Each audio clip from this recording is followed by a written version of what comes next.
تنزيل من رب العالمين.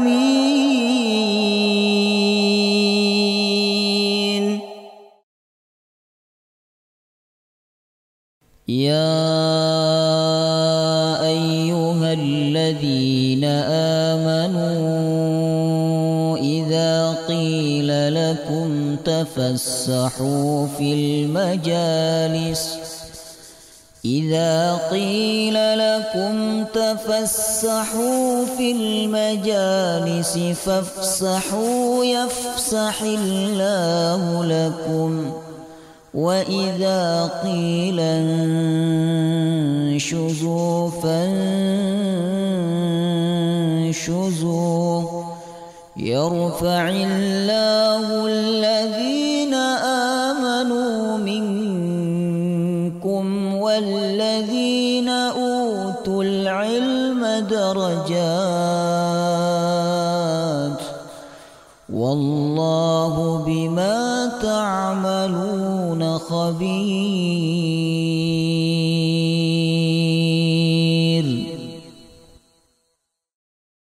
ورحمة الله وبركاته.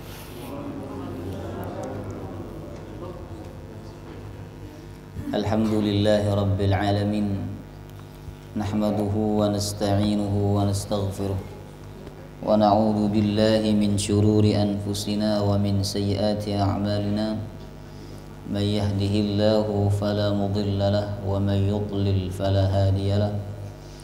أشهد أن لا إله إلا الله وحده لا شريك له، وأشهد أن محمدا عبده ورسوله لا نبي ولا رسول بعده.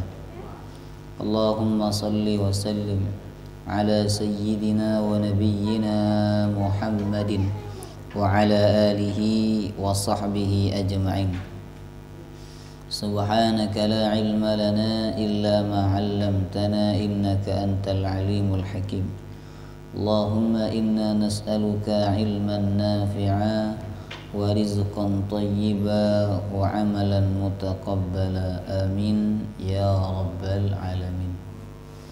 Alhamdulillah, dengan izin Allah kita bisa berkumpul kembali di dalam majelis ilmu, majelis yang insya Allah dimuliakan oleh Allah, dan kita memohon kepada Allah semoga dengan kita bermajelis ini Allah memuliakan kita semua, amin ya rabbal alamin.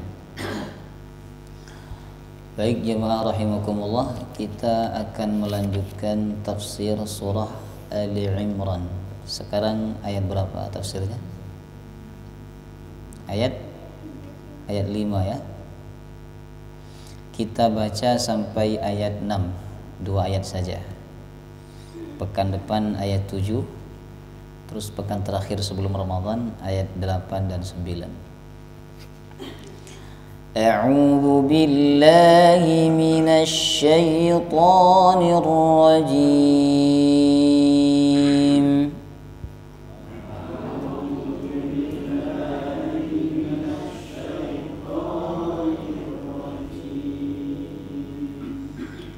Inna Allah la yakhfa alayhi syai'un fil ardi wala fis sama'.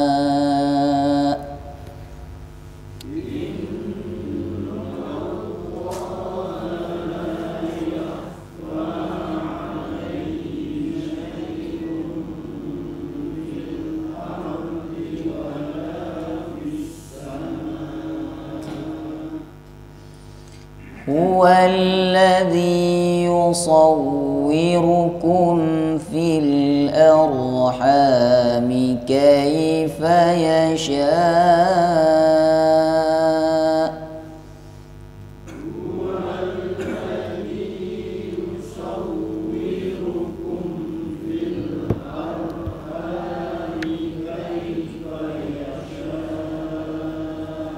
kaifa yasha, shin ya, bukan yasa. Yasa beda dengan shin ya.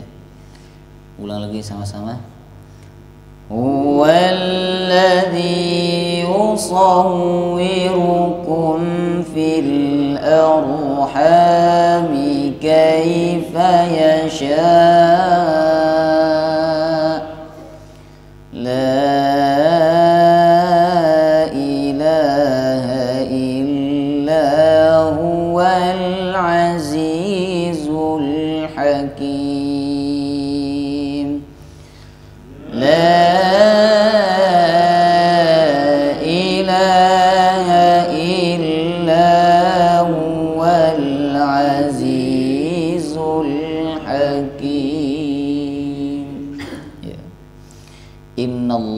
sesungguhnya Allah, la yakhfa, tidak ada yang tersembunyi, alaihi, atasnya, syai'un, sedikit pun. Jadi sedikit pun tidak ada yang tersembunyi atas Allah Subhanahu wa taala. Fil ardi, baik di bumi, wala fis sama, maupun di langit. Huwallazi yusawwirukum, dialah Allah, yusawwirukum, yang membentuk kalian, fil arhami, di dalam rahim, di dalam rahim ibu-ibu kalian, kaifa yasha, bagaimana dengan bentuk yang dia kehendaki, ya. La ilaha illahu, tidak ada Tuhan selain Dia, Al-Aziz, yang maha perkasa, Al-Hakim, yang maha bijaksana. Ayat ini jemaah rahimakumullah, kata ulama, menunjukkan kesempurnaan ilmu Allah. Ayat yang kelima menunjukkan kesempurnaan ilmu Allah, bahwa tidak ada yang tersembunyi sesuatu apapun dan sedikit pun, ya, dari Allah, baik di langit maupun di bumi, Bapak Ibu. Walaupun sebesar bakteri, ya, bakteri itu kan kita nggak bisa melihatnya, dan Allah Subhanahu wa taala membuat mata kita tidak bisa melihat bakteri itu supaya kita tidak takut untuk makan.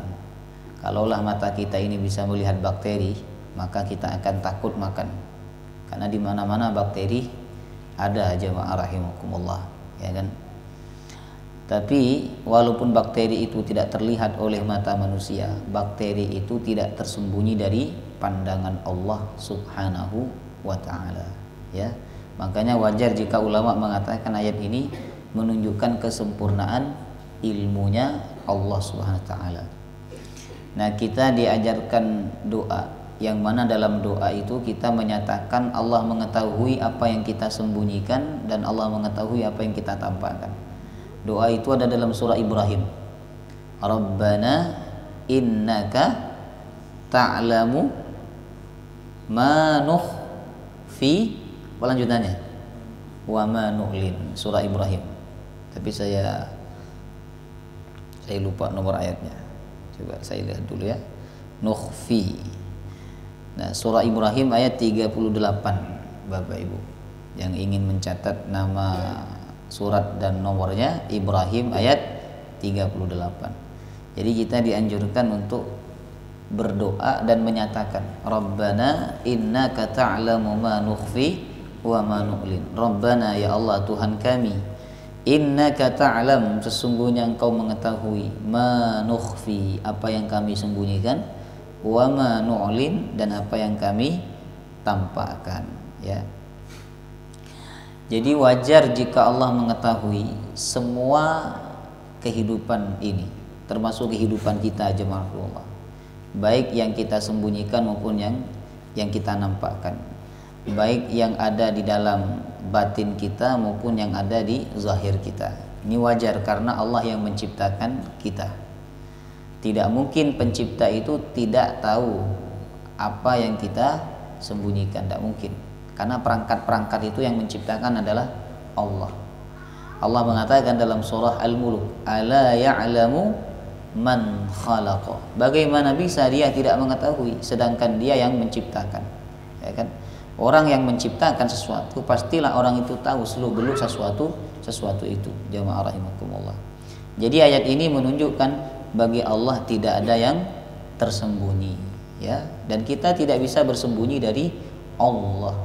Sedangkan bagi makhluknya banyak sekali yang tersembunyi, bahkan lebih banyak yang tersembunyi daripada yang nampak. Kita ini, Bapak Ibu, lebih banyak yang tidak tahu daripada yang tahu.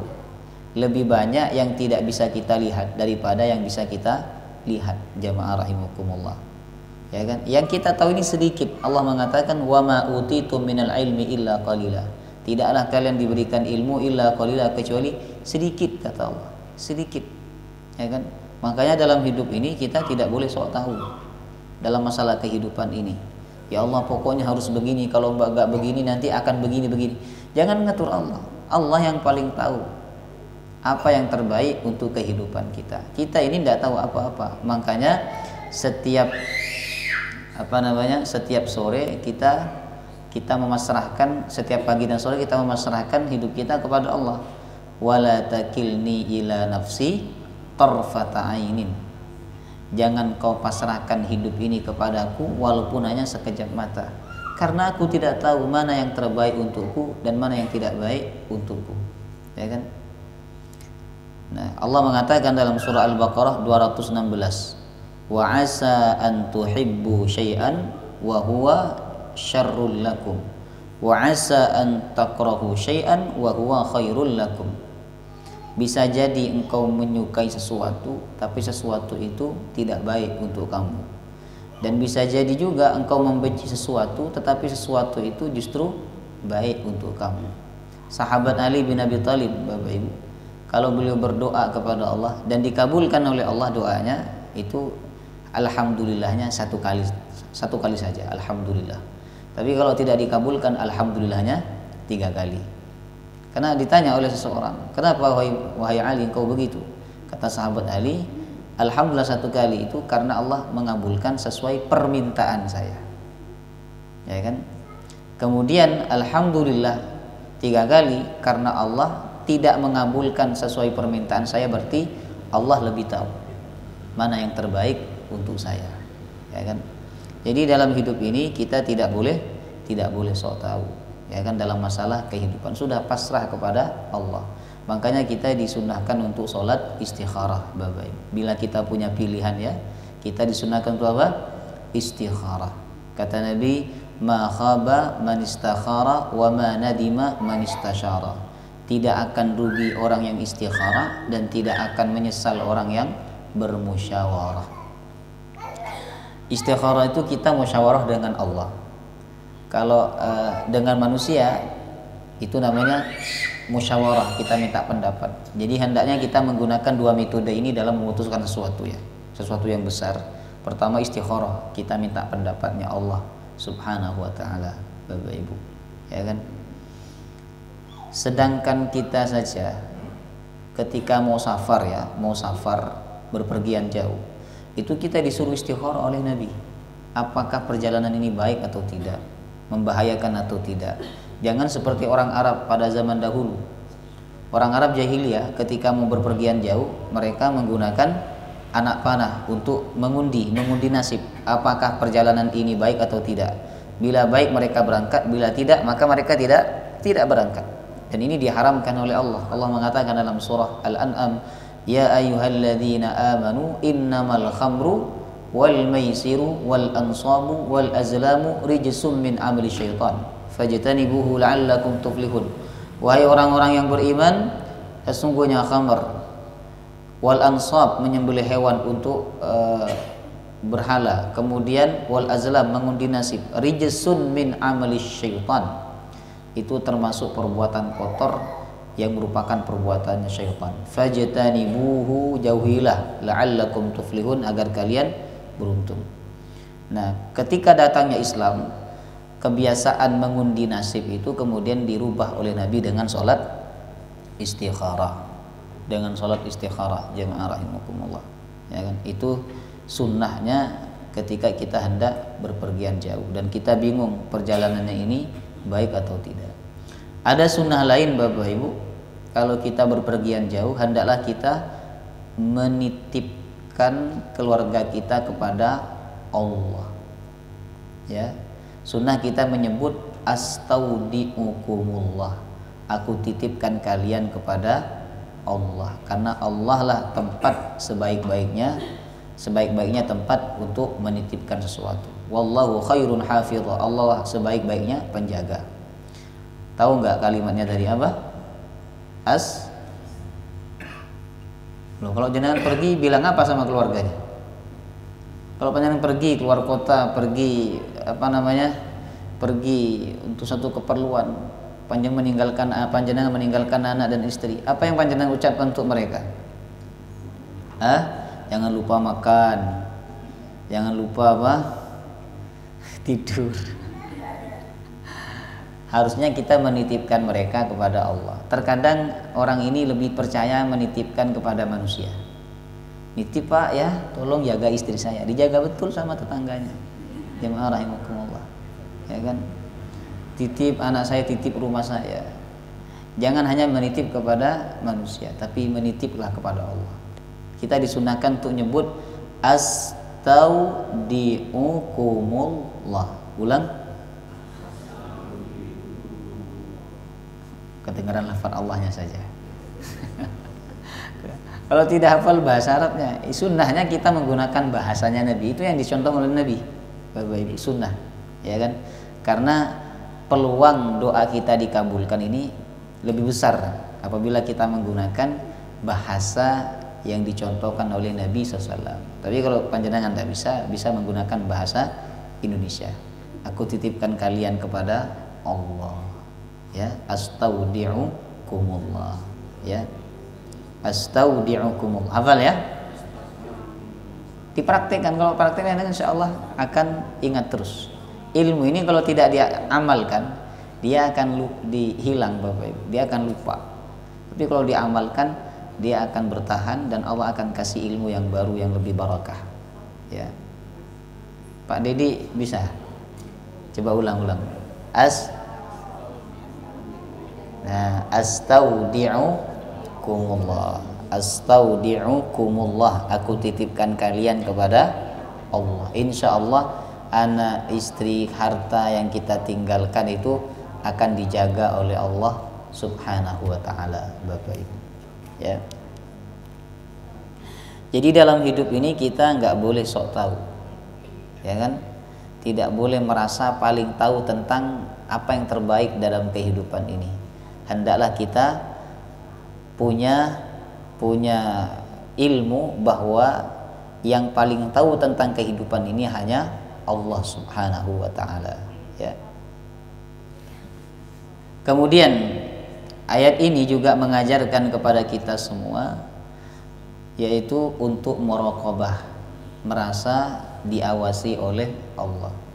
Kalau tidak ada yang tersembunyi dari Allah, berarti dimanapun kita berada, walaupun gak ada orang melihat, gak ada orang yang menyaksikan, tidak ada orang bersama kita, kita sendiri di tempat itu, ketahuilah dan sadarilah bahwa Allah melihat kita.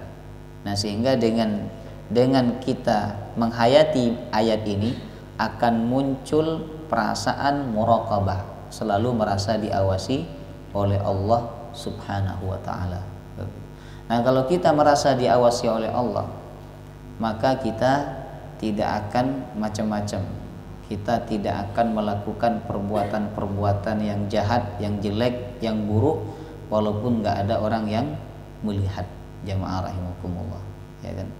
Kalau ada orang melihat, lalu orang itu tidak melakukan keburukan, ini biasa.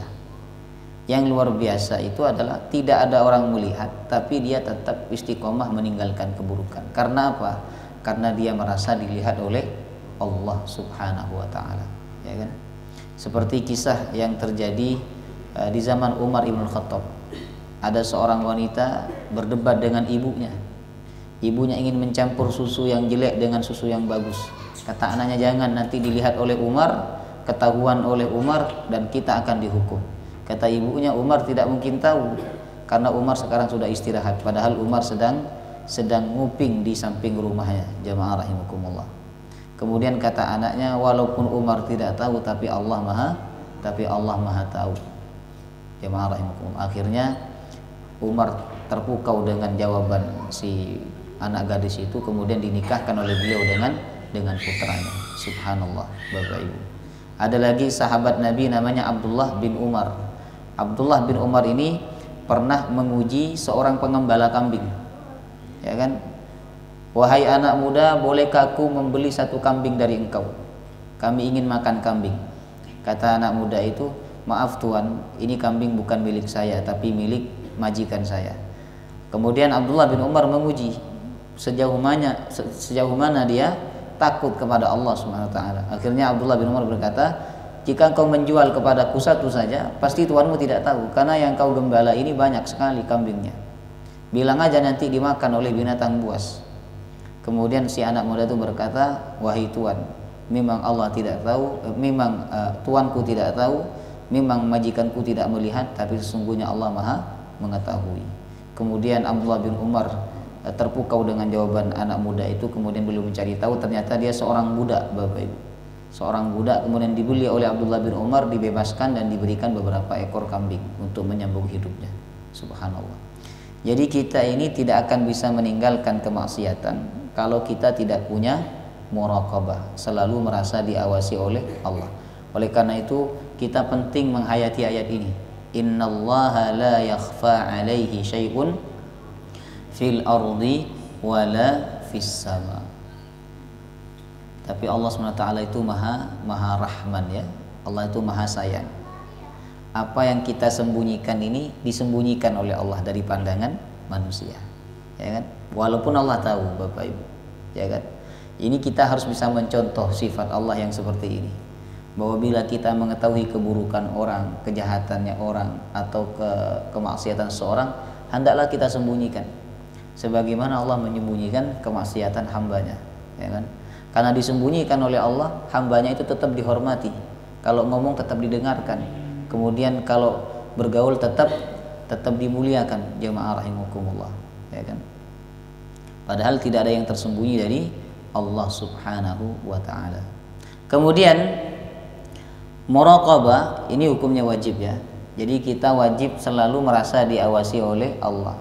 Kalau kita nggak muraqabah, kita berdosa, Bapak Ibu, ya. Kita wajib meyakini bahwa Allah melihat kita, menyaksikan kita, mengetahui seluruh apa yang kita lakukan, baik yang tersembunyi maupun yang tampak, jamaah rahimakumullah, ya. Kemudian kata ulama, ayat ini juga menunjukkan harusnya ayat ini bikin kita punya sifat malu kepada Allah, ya kan? Karena Allah mengatakan la yakhfa 'alaihi syai'un fil ardi wala fis sama'. Tidak ada yang tersembunyi bagi Allah di bumi maupun di langit. Berarti apa yang kita sembunyikan dari manusia itu Allah tahu, Bapak Ibu. Kalau Allah tahu, harusnya kita punya rasa malu. Contoh, saya tahu semua yang panjenengan lakukan, mulai dari A sampai Z, yang ditampakkan maupun yang tidak ditampakkan. Saya punya kartu panjenengan. Kira-kira panjenengan ini kalau ketemu saya malu nggak? Malu no badan? Malu, Bapak Ibu. Ngeten. Misalnya saya ceramah di depan orang yang tahu betul tentang kehidupan saya, seluk-beluk saya, kemudian aib-aib saya dia tahu semua. Pasti saya akan malu ceramah di depan dia. Jamaah rahimakumullah. Nah, yang tahu seluk-beluk hidup kita, aib-aib kita ini tidak ada yang sempurna kecuali Allah. Makanya ayat ini harusnya menjadikan kita punya rasa malu kepada Allah, tidak hanya malu kepada manusia, Bapak Ibu, ya kan? Tapi malu kepada Allah itu penting, ya. Malu kepada Allah ini bagian daripada iman, kata Nabi, al-haya'u minal iman. Malu itu bagian daripada iman, ya kan? Sampai ada seorang kiai ya. Seorang kiai itu punya kebiasaan tidak mau melihatkan wajahnya ke atas, gak mau. Ditanya kenapa? Malu kepada Allah. Jadi ditanya, jawabannya malu kepada Allah Subhanahu wa taala, Bapak Ibu, ya kan? Jadi yang paling berhak untuk kita malu kepadanya sebenarnya adalah Allah. Tapi malu kepada Allah ini tidak akan muncul kalau iman kita lagi nggak bagus, jamaah rahimakumullah. Makanya Nabi mengatakan dalam hadis, al-haya'u wal iman kurina jami'an. Malu dan iman ini kurina jami'an, digabungkan menjadi satu. Fa idza rufi'a ahaduhuma rufi'al akhar. Apabila salah satunya diangkat, maka yang lain ikut juga hilang. Kalau orang sudah tidak punya sifat malu kepada Allah, berarti menunjukkan tidak punya iman. Orang yang tidak punya iman berarti dia tidak punya sifat malu kepada Allah Subhanahu wa taala, Bapak Ibu, ya kan? Jadi hendaklah kita menghayati ayat ini sehingga muncul sifat malu di dalam diri kita kepada Allah Subhanahu wa taala.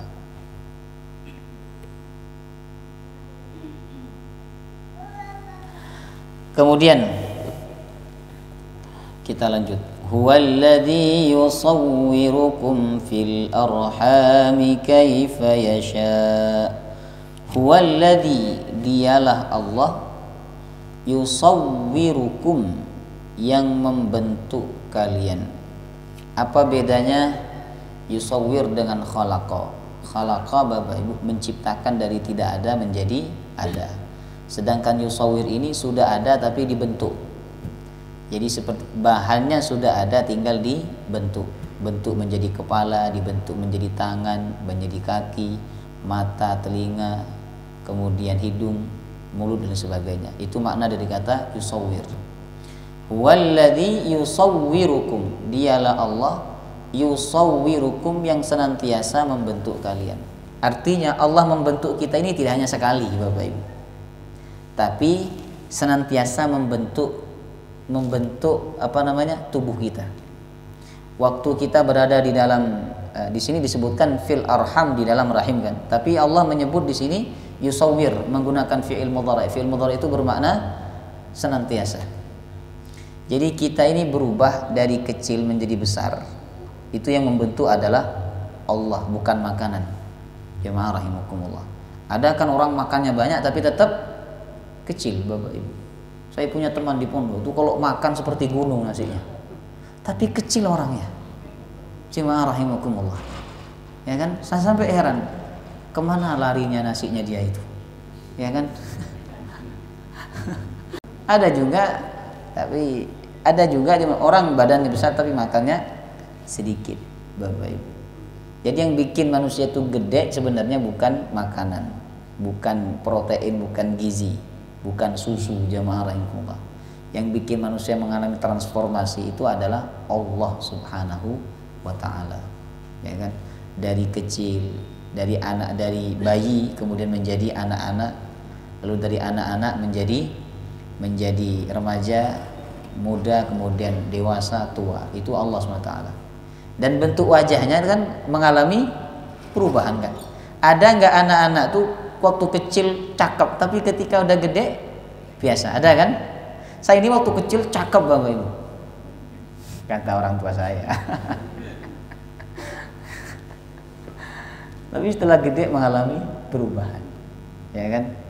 Dan kita banyak mendapati anak-anak ini, ada anak bayi itu waktu kecil itu biasa, nggak cakep, tapi setelah gede ternyata cakepnya luar biasa.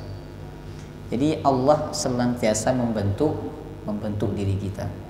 Kemudian yang bikin kita keriput ketika kita tua juga Allah Subhanahu wa taala.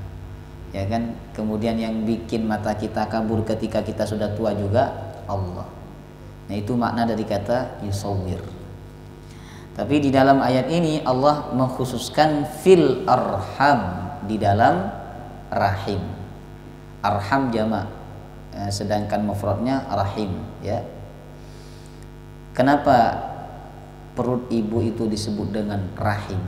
Jamaah rahimakumullah. Rahim apa artinya? Kasih sayang, ya kan? Karena bayi betul-betul yang berada di dalam kandungan, janin itu betul-betul mendapatkan kasih sayang yang begitu luar biasa dari Allah dan dari orang tuanya, Bapak Ibu. Dari Allah kasih dia makanan, jamaah rahimakumullah, ya kan? Kemudian Allah kasih dia oksigen melalui ibunya. Allah kasih dia tempat yang nyaman. Itu tempat yang nyaman bagi dia, jemaah rahimakumullah, ya kan? Kemudian ibunya mengandung dia dengan penuh kasih sayang, ya kan? Ketika usia 3 bulan 4 bulan sudah dielus-elus sama ibunya, jadi anak soleh, ya nak, jadi anak yang berbakti, jadi anak baik. Itu menunjukkan bahwa dia mendapatkan kasih sayang yang sempurna. Ada nggak janin itu dimarahin sama ibunya? Nggak ada. Oh, kamu ini dasar, kamu ini suka nendang-nendang ibu gitu. Nggak ada ibu. Tapi nanti kalau udah lahir dimarahi nggak? Dimarahi. Itulah. Jadi kasih sayangnya kasih sayang manusia ini semakin hari semakin berkurang kepada anaknya. Waktu di dalam janin itu nggak ada ibu memarahi anaknya, nggak ada bapak memarahi anaknya di dalam janin. Jemaah rahimakumullah. Walaupun nendang-nendang, bikin ibunya sakit, bikin ibunya nggak enak makan, bikin ibunya mual-mual dan sebagainya, tapi dia nggak pernah marah kepada janin itu. Dia betul-betul memberikan kasih sayang. Nah, baru setelah lahir, ya kan, bikin jengkel. Nah, ini dimarahi. Nah, kadang ada orang tua yang sampai memukul. Kita ini tidak boleh memukul anak, karena dia tidak berdosa, Bapak Ibu. Masa kita yang berdosa memukul orang yang tidak berdosa? Harusnya mereka lah yang memukul kita. Kenapa? Karena kita banyak dosanya. Kita ini tidak pantas membentak anak kita. Kenapa? Dia makhluk yang tidak berdosa. Sedangkan kita banyak dosanya. Pantaskah kita membentak anak seseorang yang tidak punya dosa di hadapan Allah Subhanahu wa taala? Ya kan? Allah saja tidak menghitung. Jadi anak itu melakukan apa saja tidak dihitung sama Allah, tidak dihitung dosa kalau dia melakukan keburukan, Bapak Ibu. Masa kita sebagai orang tua lalu menganggap dia suatu kesalahan yang besar, ya kan? Kemudian kita marah, bahkan kita memukul anak kita. Ini keterlaluan, ya. Jadi yang membentuk manusia di dalam rahim itu adalah Allah, bukan orang tuanya. Jadi orang tua itu nggak bisa membentuk anaknya menjadi mancung, putih, kemudian tinggi, nggak bisa. Kata orang kan kalau pengen anak yang putih, minum apa? Minum air kelapa. Ya kan? Saya yang kedua ini, ibu-ibu, istri saya termasuk banyak minum air kelapa, tapi agak gelap. Yang kedua ini, jemaah rahimakumullah. Yang pertama nggak banyak minum air kelapa, tapi ya agak terang kulitnya. Jadi ada. Jadi kalau ada orang berkunjung ke rumah itu pasti dibilang mirip saya, ya kan. Kemudian yang bikin hidungnya mancung juga Allah Subhanahu wa taala. Walaupun orang tuanya mancung, ayahnya mancung, ibunya mancung, tapi bisa saja dengan kehendak Allah anaknya tidak mancung, alias pesek. Jemaah rahimakumullah. Ada ibunya putih, bapaknya juga putih, anaknya hitam. Ada enggak? Ada, sampai orang bertanya-tanya, lah ini anaknya siapa? Ibunya putih, bapaknya putih. Tidak boleh kita berkata seperti itu. Itu menyakitkan hati orang itu, Bapak Ibu. Jadi kalau kita jenguk bayi, ya kan, jenguk siapa? Jenguk walimah akikah, gak boleh kita berkata di depan orang tuanya, ini anaknya siapa ya? Kok beda kulitnya sama bapak ibunya? Itu kalimat yang menyakitkan hati orang tuanya. Jemaah rahimakumullah, ya kan? Pernah terjadi di zaman Nabi, Bapak Ibu. Jadi ada seorang laki-laki menunggu istrinya melahirkan. Dia yakin anaknya yang dilahirkan ini putih, cakep, karena dia dan istrinya berkulit putih. Ternyata setelah lahir anaknya berkulit hitam. Wah, laki-laki ini mulai curiga kepada istrinya. Tapi dia tidak menyampaikan secara langsung karena istrinya lagi lemas baru melahirkan, ya kan? Tapi dia nggak enak pikirannya, Bapak Ibu. Jangan-jangan istri saya ada main dengan orang lain dan seterusnya. Jadi itu yang bergulat di dalam pikirannya, jemaah rahimakumullah. Kemudian dia datang kepada Rasulullah SAW. Lalu Rasulullah SAW disampaikan kepada beliau, kata dia, ya Rasulullah, aku ini punya pikiran yang kotor terhadap kepada istriku. Kenapa? Kata Rasulullah. Iya, anakku kemarin lahir kulitnya hitam, sedangkan aku putih, lalu istriku juga putih. Ya kan? Saya khawatir ada sesuatu yang tidak baik dilakukan oleh istriku, kata dia. Kemudian Nabi SAW mengajak dia berpikir. Kata Nabi, apakah kamu punya unta? Ada ya Rasulullah. Berapa banyak unta yang kamu punya? Sekian disebutkan oleh dia. Lalu dari sekian banyak unta itu, adakah unta yang berwarna hitam? Katanya dia, ada ya Rasulullah. Kemudian unta yang berwarna hitam itu dari mana? Kan yang lain warnanya abu-abu misalnya, atau warnanya kuning misalnya. kenapa yang satu itu kok warnanya hitam? Kemudian dia menjawab, mungkin warna hitam itu karena ada kakek moyangnya yang berkulit hitam atau yang bulunya berwarna hitam misalnya. Nah, begitu juga kata Nabi, mungkin ada dari keturunan dari kakek moyang kamu atau kakek moyang istrimu yang kulitnya hitam dan itu turun kepada anakmu. Nah, subhanallah. Jadi Nabi mengajak sahabat ini berfikir. Jadi jemaah rahimakumullah, Allah lah yang berkuasa membentuk janin itu di dalam rahim ibunya, ya. Disebutkan dalam ayat lain, Allah mengatakan alladzi khalaqaka fasawwaka fa'adalak fi ayyi suratin ma syaa rakkabak. Dia Allah yang menciptakan kamu, fasawwaka lalu menyempurnakan ciptaanmu, fa'adalak lalu memberikan keseimbangan. Allah ngasih kita ciptaan yang sempurna Bapak Ibu. Beda dengan hewan, ya kan? Hewan itu kepala, perut sama tempat buang kotorannya sejajar, jemaah rahimakumullah, ya kan? Sedangkan manusia kepala di atas, perutnya di bawah, kemudian buang kotoran juga di bawah. Jadi manusia ini diciptakan oleh Allah dalam keadaan musawwamah. Musawwamah itu berdiri tegak, ya kan? Ada nggak hewan yang berdiri tegak? Nggak ada Bapak Ibu, jemaah rahimakumullah, ya kan? Kemudian fa'adalak, Allah kasih keseimbangan. Tangan kanan dan tangan kiri seimbang nggak? Seimbang. Padahal Allah menciptakan tanpa menggunakan alat ukur, ya kan? Kalau kita ingin menyeimbangkan sesuatu, itu pasti kita menggunakan mesin alat ukur, jemaah rahimakumullah. Kemudian telinga kanan, telinga kiri seimbang, besarnya sama. Kemudian kecil besar lubangnya juga sama, Bapak Ibu. Lalu kemudian mata kanan dan mata kiri sama, jemaah rahimakumullah. Ini bagian daripada kekuasaan Allah Subhanahu wa taala. Dan Allah batasin semuanya. Mata kita ini Bapak Ibu melihatnya terbatas kan? Tidak semua bisa kita lihat. Ya kan? Kita, karena kalau kita bisa melihat semuanya, kita nggak akan tenang dalam hidup ini. Mata kita ini nggak bisa melihat jin, Bapak Ibu. Nggak bisa melihat jin. Tidak bisa juga melihat malaikat. Kalau kita bisa melihat jin, kita nggak akan bisa tidur. Karena di sekeliling kita banyak jin-jin yang mengganggu, jemaah rahimakumullah. Lalu matanya apa yang bisa melihat jin? Ternyata kita ini, kata penelitian menyebutkan ada 20 juta kabel yang menyambungkan mata kita ini ke otak. 20 juta kabel, Bapak Ibu, ya kan? Makanya yang kita lihat itulah yang direkam oleh otak kita. Kalau kita melihat yang baik-baik, otak kita akan berpikir yang baik-baik. Tapi kalau kita melihat yang buruk-buruk, otak kita ini akan merekam keburukan. Akhirnya pikirannya kotor, ya kan?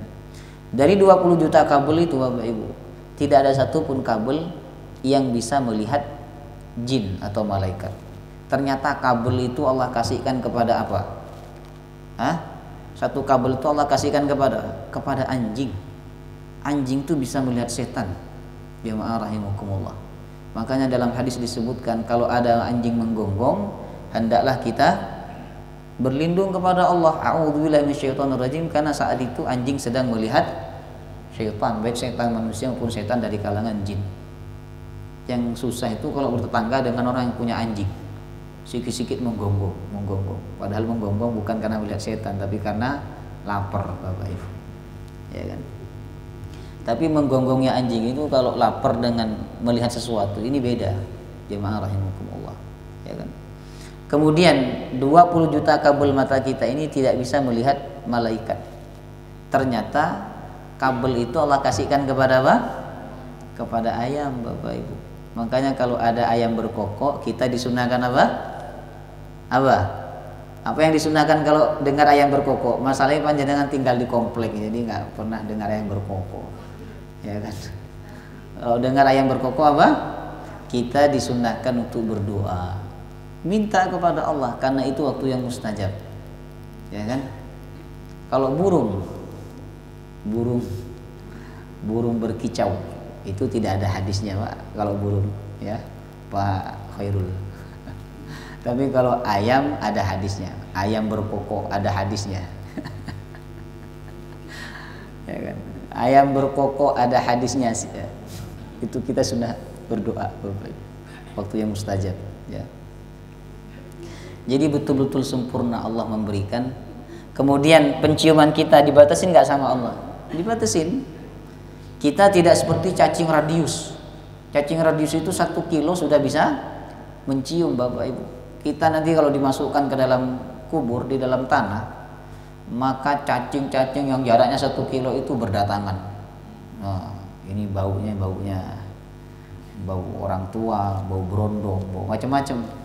Datang cacing itu kemudian meremuk-remuk badan kita, jemaah rahimakumullah. Ya kan? Tapi kita ini dibatasin penciuman sama Allah. Kita jarak beberapa itu sudah tidak bisa mencium Bapak Ibu. Kalau kita bisa mencium semuanya, kita nggak akan tenang hidup ini, jemaah rahimakumullah.